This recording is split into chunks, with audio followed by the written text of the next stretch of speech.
बहुत से लोग वाकिफ नहीं, इवन के लोग इसको सही प्रोनाउंस भी नहीं करते। The word is chiropractor. जो इलाज है उसको कहते हैं कैरोप्रैक्टिक थेरेपी। ये बहुत राइज है फॉरेन कंट्रीज में, यूके, यूएसए, जर्मनी, ऑस्ट्रेलिया में बहुत ज्यादा कॉमन है। वहाँ हर दूसरी तीसरी स्ट्रीट पे एक क्लिनिक मौजूद है, आपका एक कैरोप्रैक्टर मौजूद होता है। इवन वहाँ पर तो ये भी है कि कोई छोटा मोटा एक्सीडेंट भी हो आपका, पहले आप जनरल डिस्पेंसरी डॉक्टर से नहीं मिलते, पहले आपको भेजा जाता है लिख के कैरोप्रैक्टर के पास। पहले वो चेक करता है कि आपकी बॉडी अलाइंड है, आपके पाँव इवन है, आपका पेल्विक टिल्टेड तो नहीं है। उसके बाद वो एक सेशन के बाद फिर आपको मेडिसिन दी जाती है।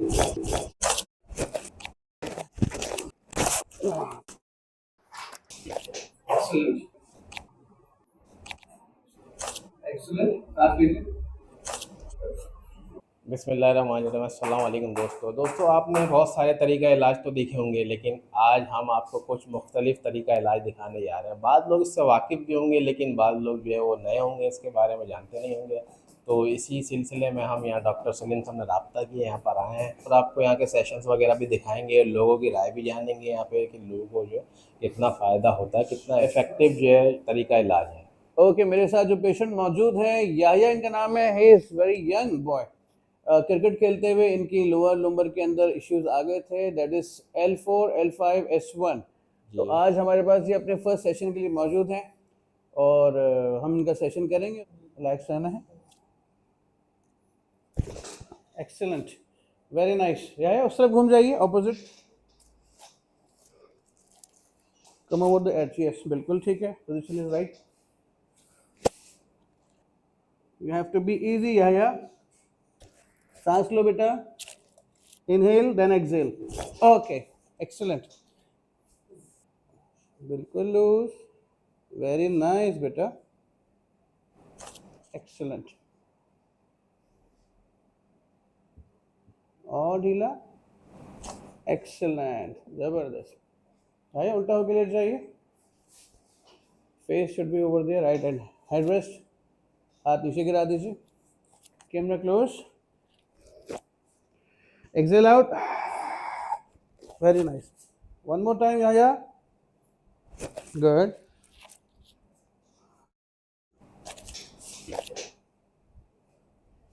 और क्रिकेट के अलावा कोई स्पोर्ट्स करते हो? ओके, चलो पीछे आ जाओ, ऐसे लेटे लेटे थोड़ा सा। और बस बॉडी के साथ हाथ अटैच होंगे, चेहरा एक तरफ।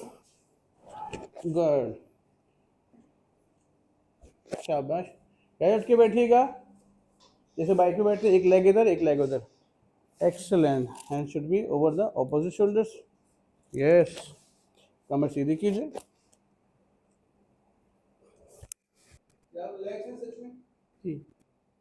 Okay, good. थोड़े से कंफ्यूज हो, ठीक है। अब ये टांग उधर रख के बैठ जाओ। हाँ, थोड़ा पीछे आ जाओ। दाएं बाएं हाथ फैला, कमर को सीधी करो और मेरे हाथों के पीछे हाथ रख दो। मेरे हाथों के ऊपर हाथ रख दो, गर्दन के पीछे। ऊपर देखते रहो और ऊपर देखो, यहाँ तक के पीछे गिर जाओ। जान लगा रहे हो बेटा, जान लगा रहे हो। Be easy. Very good, very good, very good. ठीक है, दोनों हाथ पेट के ऊपर रख दीजिए। जाया, पेट के ऊपर रखिएगा दोनों हाथ। शाबाश।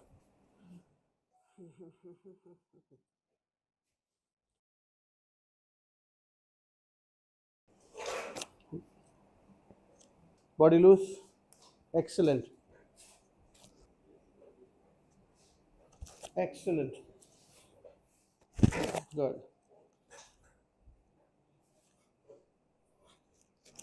गुड। सांस लो, शाबाश। गिरा दो घुटना नीचे जमीन की तरफ। Give me big smile. Good, ठीक है। 3 पे सांस सांस बाहर। 1 2 3। Good boy. अस्सलाम वालेकुम। वालेकुम सलाम जी। तो सर अपना तारुफ कराएंगे अपने? मैं डॉक्टर सलीमुद्दीन, कराची से। I am a chiropractor.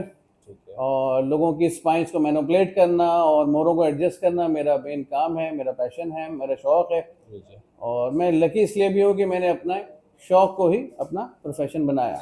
इस वजह से भी अल्लाह ने ज़्यादा मेरा हाथ पकड़ा और मैं इस फील्ड में अल्हम्दुलिल्लाह कामयाब हूँ। बताया से किया है, दैट इज़ फ्रॉम थाईलैंड। एक बड़ा शहर है, कैरोप्रैक्टिक इंस्टीट्यूशन काफ़ी सारे हैं वहाँ पे, और ये काम करते करते मुझे तकरीबन 13वां साल है, 12 साल कंप्लीट हो गए मेरे। अच्छा डॉक्टर साहब, ये तरीका इलाज के बारे में थोड़ा बताएंगे, बाद लोग जैसे वाकिफ भी नहीं होंगे। बहुत से लोग वाकिफ नहीं, इवन के लोग इसको सही प्रोनाउंस भी नहीं करते। द वर्ड इज कैरोप्रैक्टर, और जो इलाज है उसको कहते हैं कैरोप्रैक्टिक थेरेपी, ठीक है। और ये बहुत राइज है फॉरेन कंट्रीज में, यूके, यूएसए, जर्मनी, ऑस्ट्रेलिया में बहुत ज़्यादा कॉमन है। वहाँ हर दूसरी तीसरी स्ट्रीट पे एक क्लिनिक मौजूद है, आपका एक कैरोप्रैक्टर मौजूद होता है। इवन वहाँ पर तो ये भी है कि कोई छोटा मोटा एक्सीडेंट भी हो आपका, तो पहले आप जनरल डिस्पेंसरी डॉक्टर से नहीं मिलते, पहले आपको भेजा जाता है लिख के कैरोप्रैक्टर के पास। पहले वो चेक करता है कि आपकी बॉडी अलाइंड है, आपके पाँव इवन है, आपका पेल्विक टिल्टेड तो नहीं है। उसके बाद वो एक सेशन के बाद फिर आपको मेडिसिन दी जाती है। जब भी आप गिरे किसी ऊंचाई से, एक्सीडेंट हुआ या रोड एक्सीडेंट हुआ किसी भी कंडीशन का, तो पहले वहाँ आपको कैरोप्रैक्टर ही देखेगा। फर्स्ट लाइन ऑफ ट्रीटमेंट वही कैरो है। अच्छा डॉक्टर साहब, आपके पास जो पेशेंट्स आते हैं सबसे ज़्यादा इश्यूज जो होते हैं उनमें पेशेंट मेनली शियाटिका के आते हैं, और जिनकी कमर में तकलीफ होती है, जिनको पेल्विक टिल्ट होता है, फ्रोजन शोल्डर होता है, या गर्दन में तकलीफ होती है, या गर्दन के शियाटिका से हाथ में तकलीफ होती है। सबसे इंपॉर्टेंट बात लोगों से शेयर करूंगा कि लोग समझते हैं शियाटिका सिर्फ कमर के दर्द को, जो टांग में फॉरवर्ड हो रहा है, रेडिएट हो रहा है, उसको कहते हैं। ऐसा नहीं है। शियाटिका दो किस्मों के होते हैं। गर्दन के मोहरों में भी प्रॉब्लम होगी तो कोई एक हाथ या उसकी उंगलियां सुन हो जाएंगी, या वो काम नहीं करेगा, उसका फंक्शन वीक हो जाएगा, मोटिलिटी हाफ हो जाएगी। फ्री शोल्डर भी कभी कभी नेक की प्रॉब्लम की वजह से ही होता है। तो समझें, जो स्पाइन गर्दन में आपकी सर्वाइकल है, फिर थोरेसिक है, फिर लोम्बर है, उसके बाद सैक्रल है, या कॉक्सिस का कोई इशू है, तो ये तमाम चीज़ें हम डील करते हैं इसमें। बाकी ये भी मैंने सुना है कि जैसे डॉक्टर कह देते हैं सर्जरी का जिस पेशेंट को, और आप बगैर सर्जरी के यहाँ पे ट्रीटमेंट देते हैं उसको, असल काम ही यही है। मैं तो खुला ये कहता हूँ कि जिसको सर्जरी नहीं करवानी वो इधर आ जाए। ठीक है। हाँ, कुछ केसेस में जो हाँ बहुत डैमेज है, चाहे एक्सीडेंट है या कोई और सिवेरिटी है, या पेशेंट दबी गया किसी वजन के नीचे, आते हैं ऐसे केस भी, तो वहाँ पर हम वो केस लेते हैं। वहाँ जाहिर सी बात है, एक चीज़ मोहरे टूटे हुए या कंपाउंड फ्रैक्चर्स हैं, तो वहाँ हम थोड़ी झटके देंगे या ट्रैक्शन देंगे। अच्छा, एक पेशेंट यहाँ से जो है सेहतयाब हो जाता है आपके इलाज से, उसके बाद ऐसा तो नहीं होता कि बाद में दोबारा वो सेम इशू सामने आ जाए? 100 में से 100 में से 5 से 6% ऐसा भी होता है, क्योंकि लोग यहाँ पे समझते हैं कि हम बिल्कुल 0 मीटर हो गए, और कोई एहतियात नहीं होती। वही नरम फोम पे सोते हैं, वही स्प्रिंग मैट्रेस यूज करते हैं, झुक झुक के काम करते हैं, फिर वजन उठाते हैं। खासकर एथलीट्स में तो बहुत होता है ये। मेरे पास जो एथलीट एक दफ़ा आ गया, वो हर 6-8 महीने बाद वापस आता है कि इस दफ़ा मैंने बॉलिंग कराई, हो गया, झुक के फील्डिंग की हो गया, डाइव मार के बॉल पकड़ी तो ये हो गया, या जिम में मैंने स्क्वाट्स कर ली और बेल्ट नहीं बांधी हुई थी, या फिर मैंने टी बार लगा ली विंग्स के लिए तो दोबारा हो गया। अच्छा, एहतियात इलाज से बेहतर है, इसलिए मैं कहता हूँ एहतियात करें ताकि बार बार ना आना पड़े। जी, बाइक जो चलाते हैं यहाँ पे आपको पता है वो तो एक कसीर तादाद है यार। ये आपके जो लोग डिलीवर करते हैं, नाम नहीं दे रहा, फूड जो डिलीवर करते हैं वो, और फार्मास्यूटिकल के मेडिकल रैप्स, और जितने भी लोग बाइक पे हैं डिस्ट्रीब्यूटर्स के, इनकी तो लाइन लगी रहती है। अच्छा, आते रहते हैं, इशूज रहते हैं। यहाँ की रोडें खराब है इतनी। सही। तो बाकी आप ये बताएं कि एक आम इंसान को कैसा लाइफ स्टाइल गुजारना चाहिए जो वो सेट रहे? Conscious life style. वजन उठाते हुए 2 बार सोचें कि कमर झुकी तो नहीं है, कमर सीधी रख के वजन उठाएं टांगों के बल पे। ठीक है। दूसरा, पानी का इंटेक पूरा रखें। तमाम लोग बेकरी आइटम छोड़ दें, उसमें सोडियम बाइसल्फाइड, सोडियम मेल्जेट होता है जो डिस्क को डिहाइड्रेट करता है। ठीक है, वो नहीं खाना है आपने। और हाँ, समुद्री नमक अवॉइड करना है, पहाड़ी नमक खाना है, लाहौरी नमक जिसे कहते हैं, जब पिंक सॉल्ट कहलाता है या रॉक सॉल्ट कहलाता है, वो यूज़ करेंगे। और हाँ, प्लीज़ अवॉइड चिकन। ये एक ऐसा जहर है कि जिसके बारे में ज़्यादा बोलूँगा तो लोग मेरे दुश्मन हो जाएंगे। चिकन नहीं खानी आपने। हाँ, देसी चिकन है, घर की पली हुई है, ठीक है, बिल्कुल यूज़ करें, आई डोंट माइंड। लेकिन चिकन खाने से जो हो रहा है मैं आपको बयान नहीं कर सकता, पूरी जनरेशन बर्बाद हो गई है। हड्डियाँ मजबूत रखने के लिए आपको दूध का इस्तेमाल करना है, दही का इस्तेमाल करना है, पनीर, ऐसी चीज़ें जो डेयरी प्रोडक्ट्स में आती हैं। इसके अलावा अंडे इस्तेमाल करें, और खजूर में कैल्शियम है, खजूर यूज़ करें। तो मलंगा जिसे ब्रसेल सीड्स कहते हैं वो इस्तेमाल करें, उसमें दूध से भी ज़्यादा कैल्शियम है। हैरानगी की बात तो ये है। और इसके अलावा जिसे कहते हैं मखाने यूज़ कर सकते हैं आप, या साबूदाना जो लोग खीर बना के खाते हैं, ये सब बहुत इंपॉर्टेंट है। कैल्शियम का इंटेक होगा और विटामिन डी का होगा तो हड्डियाँ कहीं नहीं जाती हैं आपकी। अच्छा, बाकी जैसे आपने कहा कि जैसे बाद लोगों की चाल आउट हो जाती है, तो वो भी आ सकते हैं आपके पास? वही तो आते हैं मेरे पास जो बिल्कुल टेढ़े मेढ़े हो जाते हैं। कोई लोग झुक के लॉक होके आते हैं, कोई टेढ़ेपन में आते हैं। वो यूँ आते हैं कि जब नर्व कॉम्प्रेशन हो जाती है तो ब्रेन का कंट्रोल मसल से खत्म हो जाता है। एक तरफ के मसल रिलैक्स हो जाते हैं, एक तरफ के टायर्ड हो जाते हैं, अल्टीमेटली लोग ये हो जाते हैं। कभी पतंग उड़ाई है आपने? अगर कंधे सीधे नहीं बने तो एक तरफ टेढ़ी उड़ती रहेगी वो बेचारी, तो आप फिर क्या करते हैं, उसको बैलेंस करते हैं। तो जिंदगी का नाम ही बैलेंस है, आपका चलना फिरना बैलेंस है, हर चीज बैलेंस है।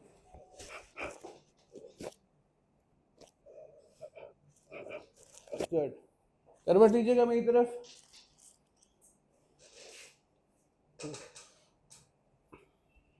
ज्यादा तकलीफ इस टांग में है, ऊपर वाली में, यानी लेफ्ट। किनारे पे आ जाइए इरफान सर, हाथ ऐसे कर लीजिए। ओ चेहरा झुका हुआ है आपका, चेहरा झुकना नहीं है, ऐसे रहना कड़क, जैसे लेटे में भी खड़े में। ये पाँव सीधा कीजिएगा, नीचे वाला। बिल्कुल रिलैक्स रहना है।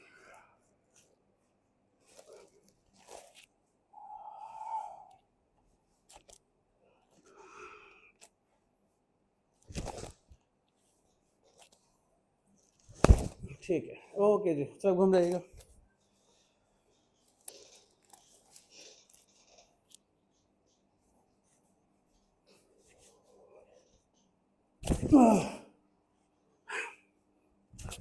ठीक है, ओके, पाँव लंबे करके लेटिएगा।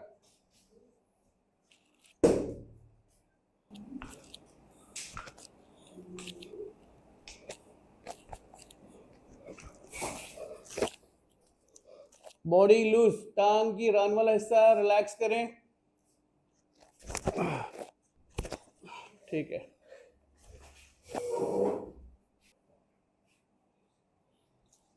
लेट जाइए। ठीक है, लेट जाइए, मैं देख लेता हूँ। इरफान भाई, सांस बाहर निकालिए, एक्सेल आउट।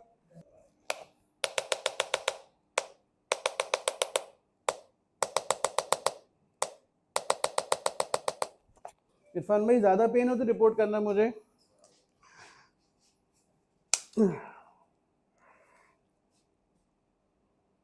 हो रहा है?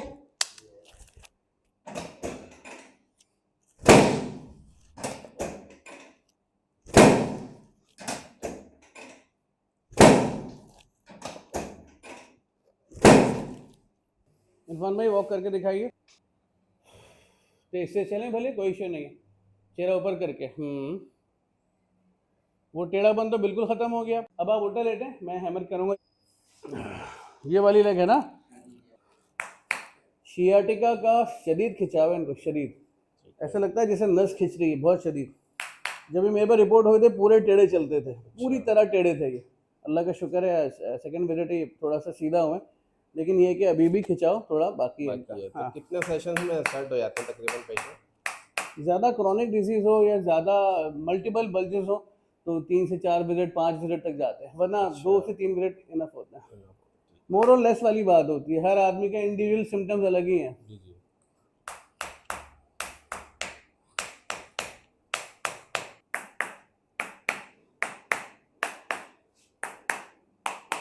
जब नर्व कंप्रेस होती है तो शियाटिक नर्व से करंट नीचे आना बंद हो जाता है। ब्रेन से जो इम्पल्स आता है, हमारा ब्रेन करंट पे ही बॉडी कंट्रोल करता है। ठीक है। तो कूल्हे में जो मसल्स हैं ग्लूटल, उसके बिल्कुल नीचे प्रीफॉर्मेट्स होते हैं, उसका कंट्रोल खो जाता है, तो आपके बॉटॉक्स में, लेग में दर्द होता है, किसी भी एक जानिब या कभी कभी दोनों लेग्स में। ये लेग पूरी उठाइए, बगैर घुटना मोड़े, बस control, his got the control. अब ये आगे पीछे उल्टा भी चल सकते हैं और ये आगे भी चल सकते हैं। ठीक है। कुछ लोग समझते हैं कि हैमर टैपिंग जो ASMR में कर रहा हूँ ये कैरोप्रैक्टिक्स का हिस्सा है। हाँ, कुछ रीजन्स में ये भी है, चाइनीज रीजन में है और वियतनामीज भी करते हैं, लेकिन अगर आप देखेंगे वेस्टर्न कंट्रीज में, UK USA में ये नहीं है। यहाँ पर हम कम्बिनेशन में इसको चलाते हैं ताकि कंप्लीट हेल्थ के साथ एक सिम्टोमेटिक रिलीफ भी पेशेंट को मिल जाए। ASMR में हैमर से करता हूँ और ये किसका मुखफ़फ़ है, एब्रीविएशन जो लोग पूछते हैं वो है ऑटोनोमस सेंसरी मेरिडियन रिस्पॉन्स। इससे स्कार मसल्स बहुत जल्दी एक्टिव मसल्स में कन्वर्ट हो जाते हैं, तो पेशेंट विद इन डेज ठीक हो जाता है, बहुत ज़्यादा इफेक्टिव है। और अगर फॉरेन कंट्रीज में ऐसा पेशेंट जाएगा तो उसको 21-22 सेशंस के लिए बुलाया जाता है। बहुत स्लो करते हैं, बहुत स्लो चलते हैं, स्पेस ही स्लो है उनका, कैरो का। लेकिन पाकिस्तान में क्योंकि लोग चाहते हैं कि बहुत जल्दी ठीक हो जाएं, तो हमें मुख्तलिफ आर्ट्स को कंबाइन करके इनको जल्दी उठाना है, बेड से जल्दी उठाना है। ठीक है, जबरदस्त।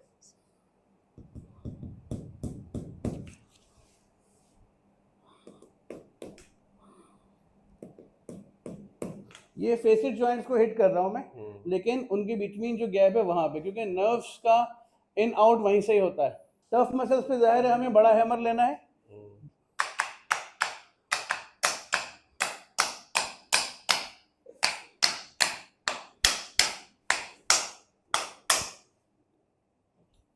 देखने में लगता है कि मरीज को पेन हो रहा होगा, थोड़ा बहुत होता भी होगा जितना इंजेक्शन लगवाने में होता है, लेकिन ऐसा नहीं है कि आवाज सुन के आप डर जाएं, इतना पेनफुल है नहीं। नजर भी आ रहा है, वो रिलैक्स लेटे हुए भी है। वो रिलैक्स लेटे हुए हैं बिल्कुल। इरफान भाई उठें, अब वॉक करके दिखाइएगा मुझे प्लीज। मेरा नाम है इरफान लतीफ़, फैसलाबाद सिटी से बिलोंग करता हूँ। 2 साल पहले मेरे को एक पेन हुई थी, जो कि मेरी डिस्को में प्रॉब्लम थी L4 L5 में। ठीक है। तो जिसका मैंने ट्रीटमेंट काफ़ी मुख्तलिफ हॉस्पिटलों में कराया। मेरा टांग में पेन आ जाता था, पेन बिल्कुल भी नहीं रुकता था ना, और दर्द बढ़ता जाता था। ठीक है। तो मैंने फिजियोथेरापी भी 1 मंथ के लिए करवाई। उसके बाद फिर मैंने लाहौर से भी ट्रीटमेंट करवाया। मुझे 15 दिन या 10 दिन रिलीफ मिलता था, उसके बाद फिर प्रॉब्लम हो जाती थी। इनके पास में हाजिर हुआ, इन्होंने मेरा सेक्शन लिया, उसके बाद तकलीफ कुछ बेहतर हो गई। और उसके बाद फिर दूसरा सेक्शन परसों था, उसमें भी कुछ बेहतरी आई है, और आज तीसरा सेक्शन है। अभी तो उम्मीद है कि मैं कोई 50% या 60% बेहतर हो गया। पहले तो मैं खड़ा भी नहीं हो पा रहा था, लेकिन जिस दिन मुझे फर्स्ट टाइम ये लेके आए मेरे लड़के, बल्कि बसाकी भी मेरे साथ थी और चेयर भी मेरे साथ थी, और गाड़ी से पकड़ के लेके आए थे। लेकिन अल्हम्दुलिल्लाह अब तो मैं गाड़ी से खुद ही निकल के आता हूँ और खुद ही जाता हूँ। अब तो चलने में भी अभी आपके सामने चल रहा था, कोई इतनी प्रॉब्लम नहीं हो रही थी, क्योंकि ये सेक्शन लेने के बाद कुछ बेहतरी और फील की है मैंने, जो कि मेरी नसें खींच रही थी पीछे से बिल्कुल सीधा खड़ा होने में, जिसकी वजह से मैं बैंडेज इसलिए हो गई थी कि वो नसें खींचती थी। ठीक है। जिसकी वजह से मेरी कमर राइट साइड को झुक गई थी ना, वो नस खींचने की वजह से सीधा नहीं हुआ पा रहा था। वो फिर 15 दिन से तो ये पेन कंटिन्यू हो रही है। वो फिर मैं राइट साइड को जब झुक के चलता था तो वो फिर एक आदत सी पक गई थी, जिसकी वजह से सीधा नहीं हो पा रहा था। तो इन्होंने फिर फर्स्ट दिन कोई एक्सरसाइज करवाई मुझसे, फिर 1-2 एक्सरसाइज करवाई हैं और फिर बताई हैं, जिसकी वजह से अब सीधा तो मैं ऑलमोस्ट पहले सेक्शन में ही हो गया था तकरीबन।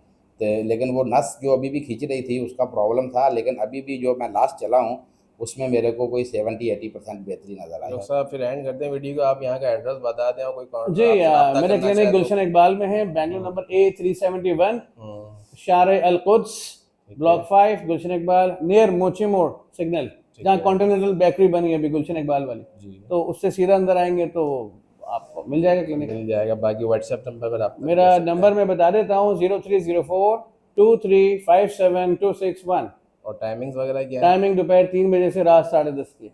10:30 कभी भी आ सकते हैं यहाँ पे, अपॉइंटमेंट लेके आए तो बेहतर होगा, ज्यादा टाइम मिलेगा, वेटिंग कम करनी पड़ेगी, लेकिन वॉक इन पेशेंट भी आता है हम अटेंड करते हैं। संडे भी ओपन है? संडे ओपन है यार, बिल्कुल। ईद पे ओपन है, बकरीद पे ओपन है।